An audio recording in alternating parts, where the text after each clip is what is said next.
नमस्कार साथियों, insight academy के इस डिजिटल प्लेटफॉर्म पर आप सभी का एक बार पुनः स्वागत है।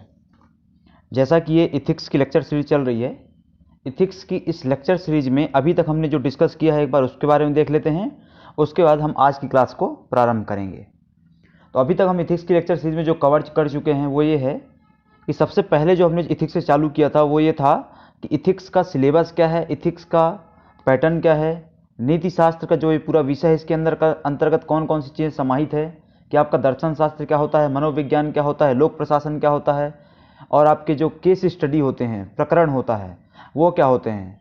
पूरा हमने सिलेबस डिकोड किया हुआ है, पुस्तकों के संबंध में हमने देखा हुआ है, और एक सामान्य वो भी देखा हुआ है, आंसर राइटिंग का पैटर्न भी देखा हुआ है कि कैसे हमको उत्तर लेखन किया जाना चाहिए। उसके बाद जो हमने इसमें चालू किया था वो आपका दर्शन शास्त्र जो पहली यूनिट है उसके टॉपिक चालू किए थे। उसमें भी हमने क्या देखा था, सबसे पहले आपके गुरु नानक जी के बारे में चर्चा की थी। ठीक है, गुरु नानक जी के बाद हमने कबीर दास और तुलसीदास इनसे संबंधित वीडियो अपलोड किए हुए हैं। इन वीडियोज को आप देख सकते हैं। इसके अलावा इनसाइट एकेडमी में आपको मध्य प्रदेश की हिस्ट्री से संबंधित वीडियोज मिल जाएंगे। मध्य प्रदेश की प्राचीन हिस्ट्री संबंधित सभी वीडियोज अपलोड हो चुके हैं। मध्य प्रदेश की मध्यकालीन हिस्ट्री और आधुनिक हिस्ट्री के संबंधित वीडियो आने वाले दिनों में अपलोड कर दिए जाएंगे। इसके साथ साथ मध्य प्रदेश का जो भूगोल का पोर्शन होता है, मध्य प्रदेश की जो ज्योग्राफी होती है, चाहे मध्य प्रदेश की वो इकोनॉमिक जियोग्राफी हो, मध्य प्रदेश की सोशल जियोग्राफी हो, मध्य प्रदेश की फिजिकल जियोग्राफी हो, ठीक है, इन सभी चीज़ों को कवर किया जा चुका है और इनसे संबंधित सभी वीडियोज अपलोड किए जा चुके हैं। उसकी प्लेलिस्ट बनी हुई है, आप उस चीज़ को वहाँ पर देख सकते हैं। इसके साथ साथ मध्य प्रदेश की जो पॉलिटी वाला पोर्शन है, मध्य प्रदेश की पॉलिटी में राज्यपाल, मुख्यमंत्री, मध्य प्रदेश के विभिन्न संवैधानिक जो आयोग हैं, मध्य प्रदेश के विभिन्न जो संस्थान हैं, ठीक है, पुलिस प्रशासन, न्यायिक व्यवस्था, इनसे संबंधित जितनी भी चीज़ें होती हैं इन सभी वीडियोज़ को अपलोड किया चुका है। इसकी जो प्लेलिस्ट बनी हुई है MP पॉलिटी नाम से, उसमें जाकर के आप वीडियोज़ को देख सकते हैं। आने वाले दिनों में जल्द ही मध्य प्रदेश की जो रियासत है, मध्य प्रदेश की रियासत से संबंधित जो नया टॉपिक ऐड किया गया है सिलेबस में, उसको कवर किया जाएगा। तो अगर आपको ये सभी वीडियोज़ देखने हैं तो आप पर्टिकुलर प्लेलिस्ट में जाकर के वीडियोज़ को देख सकते हैं। अगर आपको चैनल पसंद आता है, वीडियोज़ अच्छे लगते हैं तो चैनल को सब्सक्राइब कर सकते हैं और अपने दोस्तों के साथ शेयर कर सकते हैं। तो चालू करते हैं आज के इस वीडियो को। आज के इस वीडियो में जो हम कवर करने वाले हैं आपका इथिक्स की लेक्चर सीरीज में, वो है आपके रविंद्रनाथ टैगोर जी। ठीक है, रविंद्रनाथ टैगोर जी। तो हमारा जो देखिए पैटर्न अभी तक आपको समझ में आ गया होगा कि हमारा पढ़ने का क्या पैटर्न रहने वाला है। कि सबसे पहले हम उनका जीवन परिचय, जो भी हमारा व्यक्तित्व रहता है, जो भी दार्शनिक आते हैं उनका सबसे पहले हम जीवन परिचय थोड़ा सा देखते हैं। उसके बाद जो हम देखते हैं उनके जो विचार रहते हैं, उनका जो चिंतन रहता है, उसके कौन कौन से आयाम हैं, उन आयामों को हम देखते हैं। और उसके बाद उन आयामों को देखते देखते हम आगे बढ़ते हैं और उनके संबंध में उनके जो विचार हैं, उन विचारों की आज की तारीख में क्या प्रासंगिकता है, क्या रिलीवेंसी है, वो उपयोगी है या नहीं है, इस चीज़ को हम डिस्कस करते हैं। इस प्रकार से हम पूरे टॉपिक को कवर करते हैं।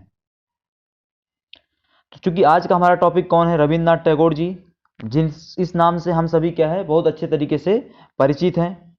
ठीक है, इस नाम से हम किस रूप में परिचित हैं कि हमारा जो राष्ट्रगान है जन गण मन, उसके क्या है, ये रचयिता हैं। रविंद्रनाथ टैगोर जी बांग्लादेश के राष्ट्रगान आमार सोनार बांग्ला के भी क्या हैं, रचयिता हैं। ठीक है, तो इन रविंद्रनाथ टैगोर गुरुदेव का क्या देखते हैं, हम जीवन परिचय देखते हैं। तो जीवन परिचय के बारे में जैसे आपको सामान्य जो चीज़ें हैं उसके बारे में थोड़ा सा डिस्कस कर लेते हैं। यहाँ पे लिखा नहीं है, सामान्य चर्चा कर लेते हैं, कुछ खास नहीं हमारे इथिक्स के पॉइंट ऑफ व्यू से।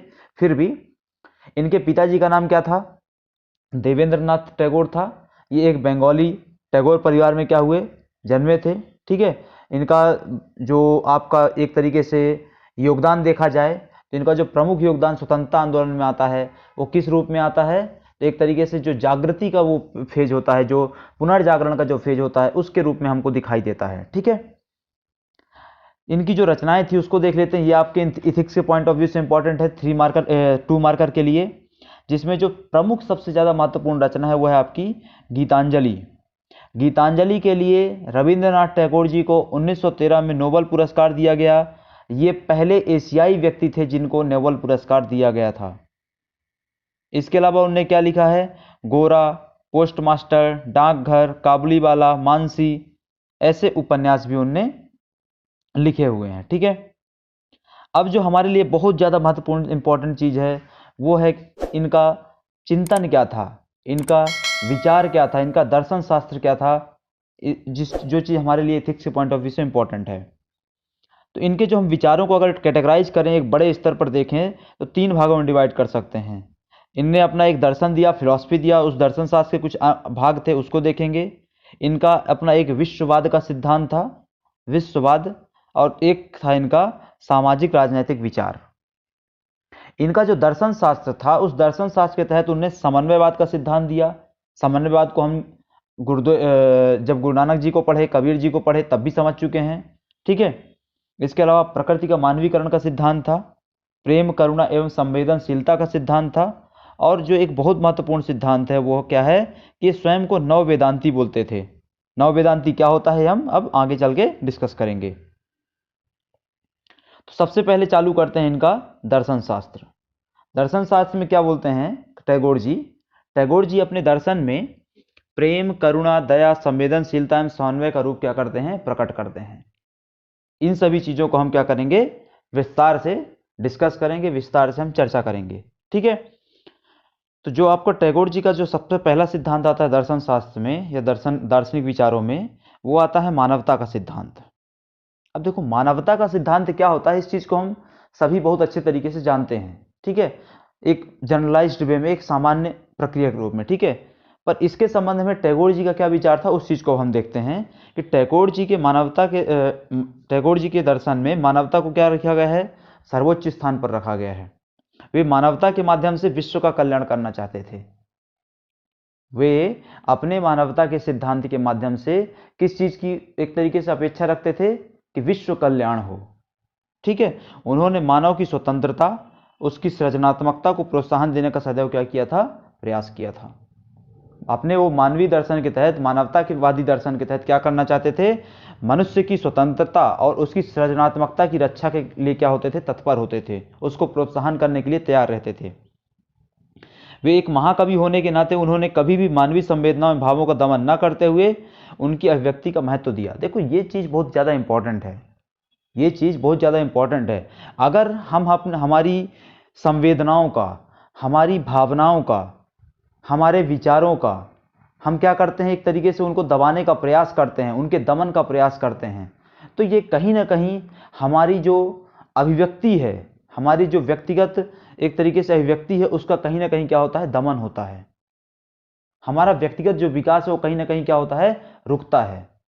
तो इस चीज़ के लिए उन्होंने काम किया। इसके अलावा उनका मानना था कि मानवता के माध्यम से संपूर्ण विश्व की समस्याओं को हल किया जा सकता है। मानवता से वो विश्व कल्याण करना चाहते थे और मानवता को के माध्यम से वो मानते थे कि विश्व की सभी समस्याएं इसके माध्यम से समाप्त की जा सकती हैं। दूसरा जो विचार है उनका वो क्या है, प्रकृति का मानवीकरण। देखो आज के समय में प्रकृति के साथ मानव जो कर रहा है वो एक पाप है। अपराध से ऊपर की चीज होती है पाप। ठीक है, पाप और अपराध में क्या अंतर होता है, आप बोलते रहते हैं ना, हम भी बोलते हैं, आप भी बोलते हैं कि ये सामने वाले व्यक्ति ने क्या किया है, पाप किया है। और कभी कभी बोलते हैं सामने वाले व्यक्ति ने, किसी ने क्या कर दिया, अपराध कर दिया है। तो पाप और अपराध में क्या अंतर होता है? तो पाप क्या है, जब कोई आप ऐसा गलत काम करते हैं जो नैतिकता की नज़रों में, नीति शास्त्र की नज़रों में क्या होता है, गलत होता है, अक्षम्य होता है, तो उसको क्या बोलते हैं हम, ये क्या है, पाप कर दिया है उसने। पर वही काम, उसी काम को जब हम क्या बोलते हैं, एक तरीके से आप उसकी कानून की नज़रों में देखते हैं, तो हम उसको क्या बोलते हैं कि उसने अपराध कर दिया है। जैसे किसी की हत्या कर कोई करके आ गया तो हम क्या बोलते हैं, उसने पाप किया है, क्योंकि वो नैतिक रूप से गलत है। किसी का कोई एक तरीके से बलात्कार कर दिया किसी ने, तो हम क्या बोलते हैं कि इसने पाप किया है, क्योंकि हम उसको समाज में जो नैतिक मूल्य बने हुए हैं उनकी नज़रों से देख रहे हैं। पर प्रशासन और शासन और कानून की नज़रों में क्या है, वो एक अपराध है। ठीक है, और ये जो पाप है मनुष्य किसके साथ कर रहा है, प्रकृति के साथ कर रहा है। उसके संबंध में टैगोर जी क्या बोलते हैं कि इनके माध्यम से टैगोर जी ने प्रकृति के सभी भागों को अभिव्यक्त करते हुए, यहाँ भागों नहीं आएगा, भावों को, ठीक है, भावों को अभिव्यक्त करते हुए प्रकृति के मानवीय रूप को प्रकट किया एवं उसके संरक्षण पर जोर दिया था। बहुत ज़्यादा आवश्यक है कि जिस प्रकार के भाव मनुष्य के अंदर होते हैं उसी प्रकार के भाव प्रकृति के अंदर भी हैं, पर उनको व्यक्त करना बहुत ज़्यादा आवश्यक है।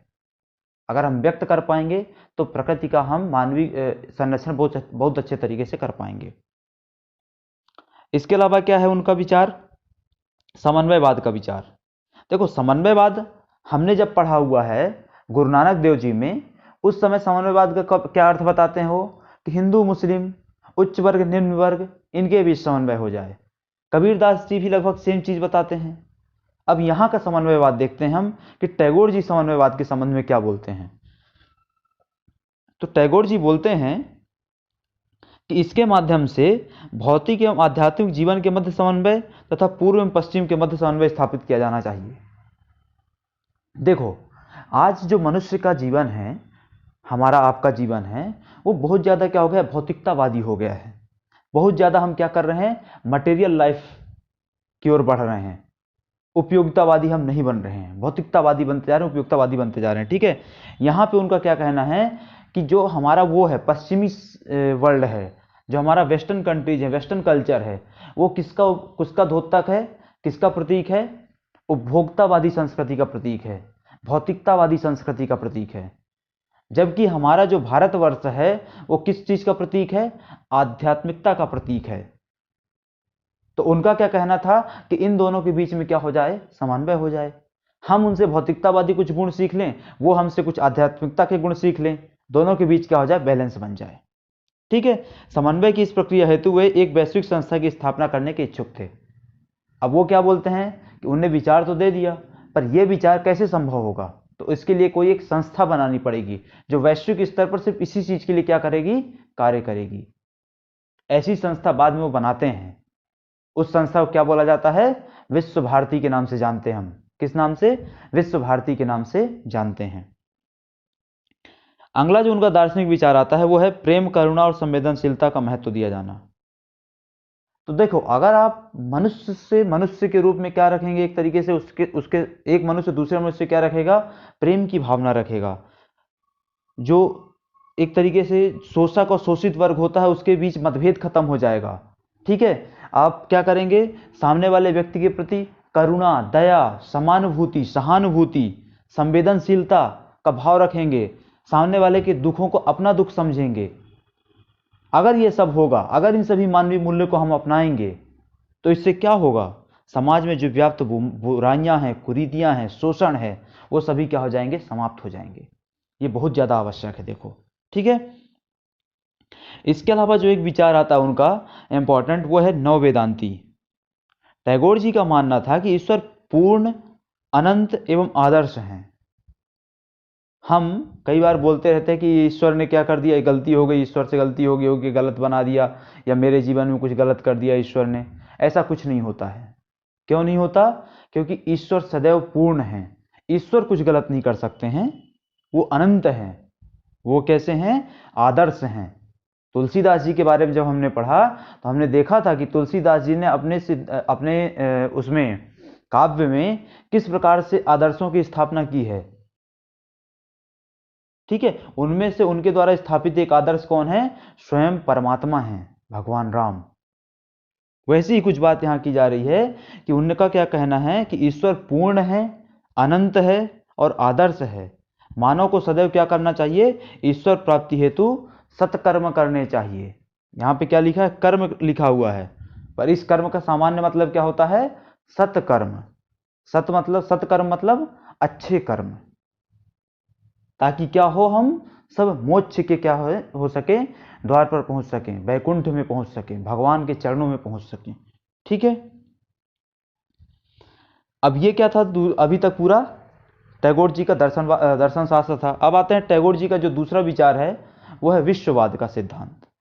विश्ववाद, इसी को क्या बोल सकते हो आप, अंतरराष्ट्रीयवाद। विश्ववाद को ही क्या बोल सकते हो, अंतरराष्ट्रीयवाद बोल सकते हो। इसके संबंध में टैगोर जी क्या बोलते हैं, टैगोर जी विश्व बंधुत्व की भावना रखते थे। जस्ट अभी हमने ऊपर डिस्कस किया, समन्वयवाद में। समन्वयवाद में वो क्या बोलते हैं, भौतिक एवं आध्यात्मिक, अर्थात पूर्व एवं पश्चिम के मध्य क्या हो जाए, समन्वय हो जाए, पूर्व एवं पश्चिम के मध्य समन्वय हो जाए।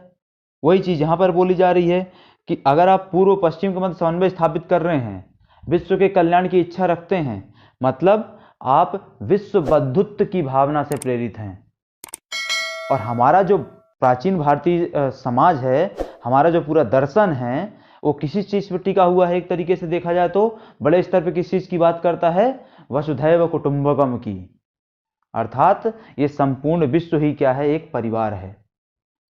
ठीक है। विश्ववाद की अवधारणा के अनुसार पाश्चात्य सभ्यता एवं प्राचीन सभ्यता के मध्य समन्वय स्थापित कर वैश्विक एकता एवं शांति के साथ वैश्विक सरकार की स्थापना करना चाहिए।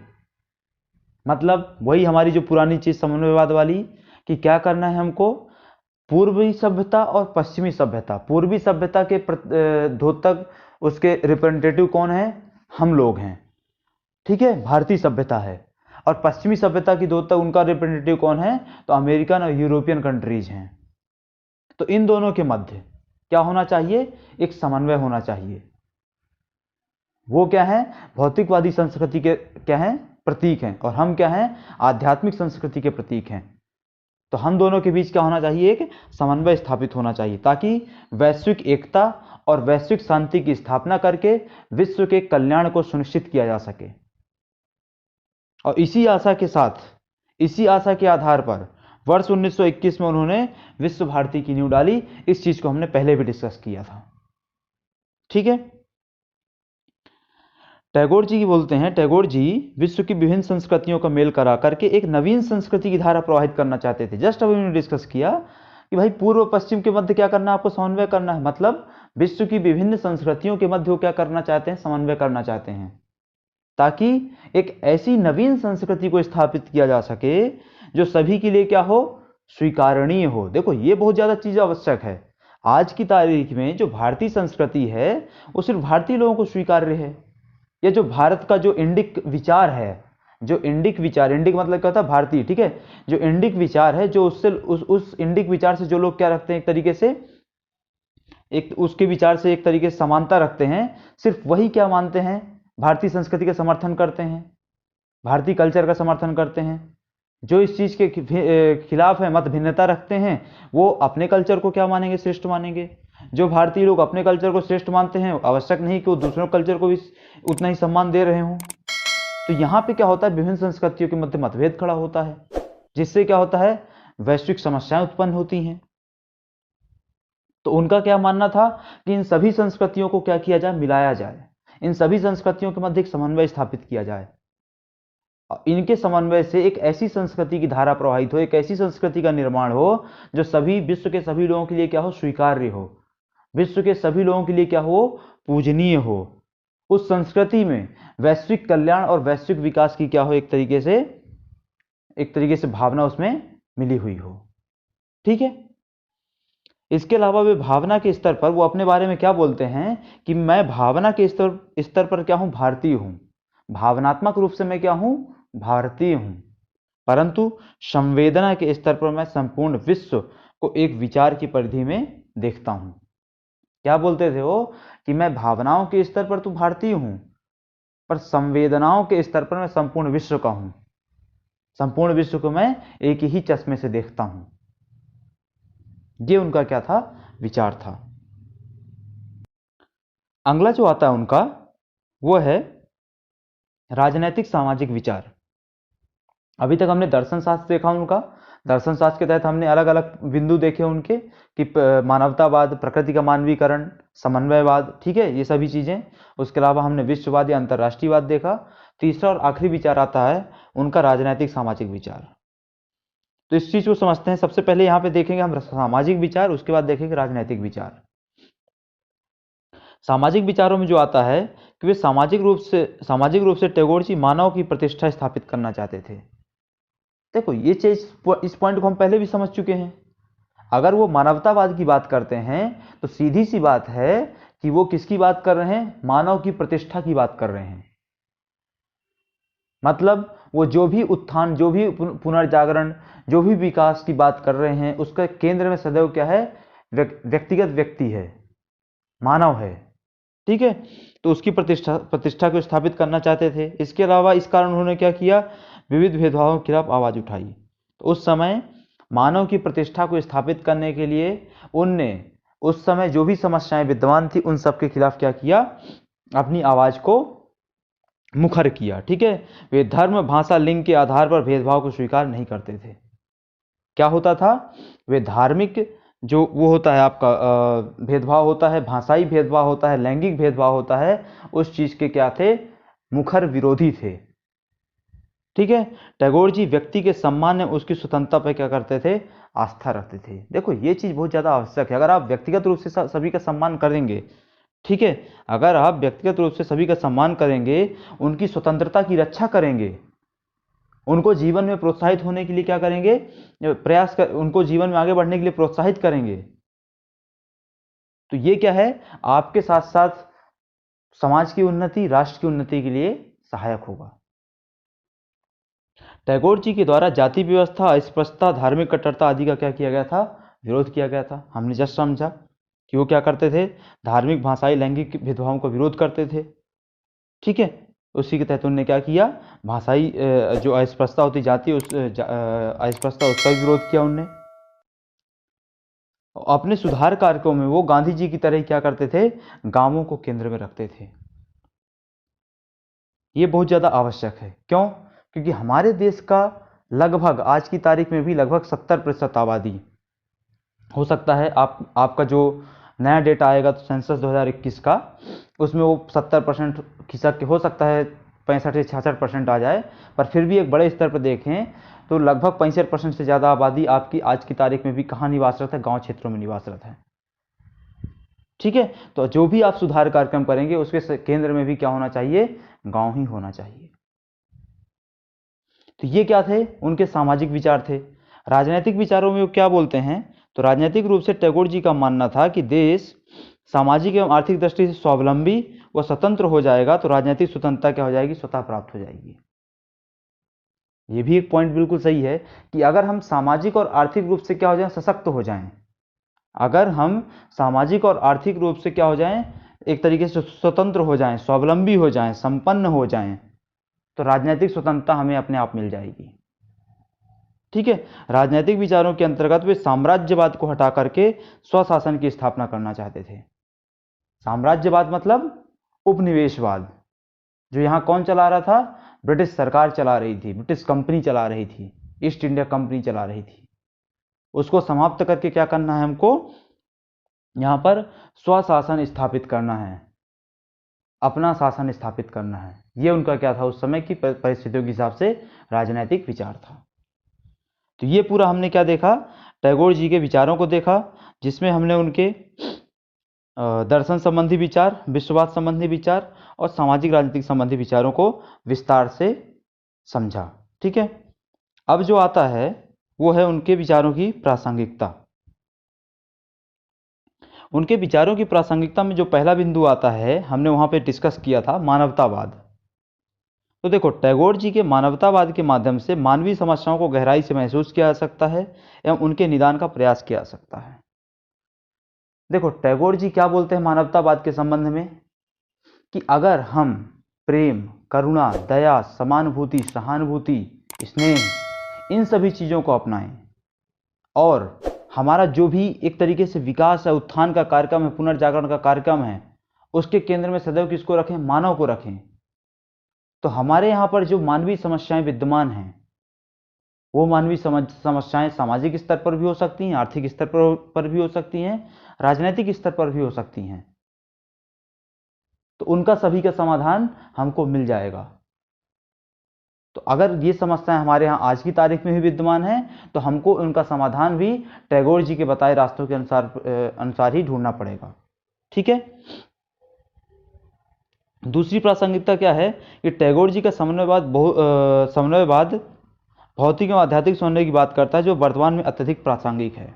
अब देखो, आज की तारीख में विभिन्न देशों के मध्य जो टकराव है वो क्यों है, क्योंकि सभी न सभी क्या हैं, विस्तारवादी नीतियों से प्रेरित हैं, साम्राज्यवादी नीतियों से प्रेरित हैं, एक दूसरे के मतों से भिन्नता रखते हैं, एक दूसरे के विचारों से भिन्नता रखते हैं, एक दूसरे के सर्वाइवल से क्या है उनको दिक्कत होती है। ऐसी परिस्थिति में क्या होता है, युद्ध होते हैं, विभिन्न देश आपस में लड़ रहे हैं। तो अगर हम टैगोर जी के विचारों के अनुसार आगे बढ़ें तो इससे क्या होगा, विभिन्न राष्ट्रों के मध्य एक समन्वय स्थापित होगा। उस समन्वय से क्या होगा, एक ऐसी वैश्विक संस्कृति का जन्म होगा जो सभी देशों के लिए स्वीकार्य होगी, सभी देशों के लिए क्या होगी, पूजनीय होगी। इससे क्या होगा, वैश्विक कल्याण और वैश्विक विकास का मार्ग प्रशस्त होगा। आज की तारीख में बहुत ज्यादा आवश्यक है। इसके अलावा प्रेम करुणा, यहाँ पे करना नहीं आएगा, करुणा आएगा, ठीक है। क्या आएगा, करुणा एवं संवेदनशीलता के द्वारा विश्व में शांति एवं सौहार्द की स्थापना की जा सकती है। आज की तारीख में जो विभिन्न देशों में अलग अलग समस्याएं विद्यमान हैं, हमारे देश में भी अलग अलग समस्याएं विद्यमान हैं, चाहे आतंकवाद हो चाहे नक्सलवाद हो, ऐसी भी समस्याएं जो विद्यमान हैं, अगर हम इनके लिए जो मानवीय मूल्य हैं उनके द्वारा आगे बढ़ें, अगर हम इन समस्याओं के समाधान के लिए मानवीय मूल्यों को आगे रखते हुए आगे बढ़ें, तो हो सकता है एक शांतिपूर्ण समाधान मिल जाए, ठीक है, जो बिना किसी रक्तपात का होगा, जो बहुत ज्यादा आवश्यक है।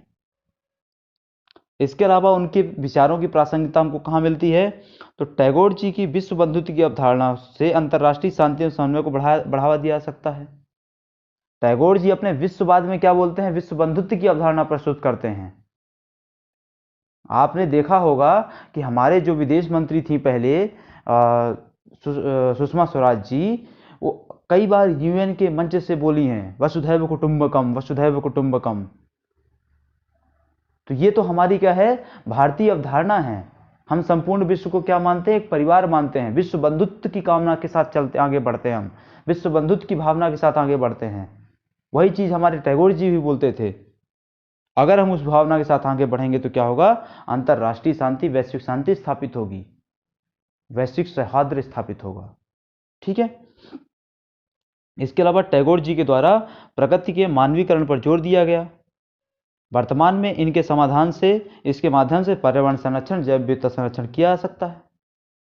आज की तारीख में जो मानवीय अस्तित्व के समक्ष जो सबसे बड़ी समस्या है, आज की तारीख में मानवीय अस्तित्व के समक्ष जो सबसे बड़ी समस्या है, वो है जलवायु परिवर्तन की समस्या, वो है आपके जैव विविधता क्षरण की समस्या, वो है पर्यावरण के अलग अलग पैरामीटर्स में गिरावट की समस्या। तो अगर हमको इन चीज़ों में क्या करना है, इन चीज़ों का समाधान ढूंढना है, तो हमको प्रकृति का मानवीकरण करना पड़ेगा। आपने सुना होगा कि आपका जो वो है उत्तराखंड हाई कोर्ट है, उसने गंगा नदी को क्या दे दिया, जीवित नदी का दर्जा दिया। न्यूजीलैंड की एक कोर्ट ने न्यूजीलैंड की एक नदी को जीवित नदी का दर्जा दिया। नर्मदा नदी को जीवित नदी का दर्जा दिया गया। इससे क्या होता है, हम नदियों को जब मानवीकरण करते हैं, तो हम उनके संरक्षण, उनके उत्थान के लिए उसी प्रकार से देखते हैं जैसे हम एक मानव के उत्थान और संरक्षण की बात करते हैं। और ये जो आज की समस्याएं विद्यमान है, पर्यावरणीय समस्याएं विद्यमान है, उनके लिए बहुत ज्यादा आवश्यक है। अगर जैसे पेड़ों की कटाई होती, हमारा जैसे आपको पता है, पहले आपको, ठीक है, एक चिपको आंदोलन चला। क्या चला, चिपको आंदोलन चला 70 और 80 के दशक में, चंडी प्रसाद जी द्वारा चलाया गया, ठीक है। उसमें क्या हुआ, जो पेड़ काटे जा रहे थे, उन पेड़ों की संरक्षण के लिए आंदोलनकारियों द्वारा क्या किया गया, पेड़ों को मानवीय रूप से क्या किया गया, प्रकट किया गया। उनके आंसू गिरते हुए दिखाए गए। उनने बताने का प्रयास किया कि इनमें भी क्या होते हैं, प्राण होते हैं, इनमें भी क्या होती हैं, संवेदनाएं होती हैं, भावनाएं होती हैं। तो अगर हमको प्रकृति का संरक्षण करना है, अगर हमको पर्यावरणीय समस्याओं का समाधान करना है, तो हमको टैगोर जी के प्रकृति के मानवीकरण के विचार को क्या करना पड़ेगा, आज की तारीख में पुनः प्रासंगिक बनाना पड़ेगा, उसको पुनः लागू करना पड़ेगा। तभी हम मानव के अस्तित्व को बचाए रख सकते हैं, तभी हम जो हमारे SDG गोल्स हैं उनको क्या कर सकते हैं, अचीव कर सकते हैं। ठीक है। इसके अलावा क्या बोलते हैं वो, टैगोर जी के विश्ववाद के माध्यम से विभिन्न संस्कृतियों को निकट लाकर उनमें समन्वय क्या किया गया है, स्थापित किया गया है। हमारा जो वही पुराना पॉइंट है कि विभिन्न संस्कृतियों को आप क्या कराइए, साथ में लाइए। संस्कृतियों की जो सर्वोच्चता का वो चल रहा है, युद्ध चल रहा है, ये कहीं ना कहीं मानवीय अस्तित्व के लिए खतरा है। संस्कृतियों के सर्वोच्चता का युद्ध मानवीय अस्तित्व का प्रश्न बन जाएगा। तो इसलिए हमको क्या करना है, इस सर्वोच्चता के युद्ध को रोक करके समन्वय को बढ़ाना है, समन्वय की ओर कदम बढ़ाना है, ताकि मानवीय अस्तित्व को बचाए रखा जा सके, मानवता को पुनः स्थापित किया जा सके।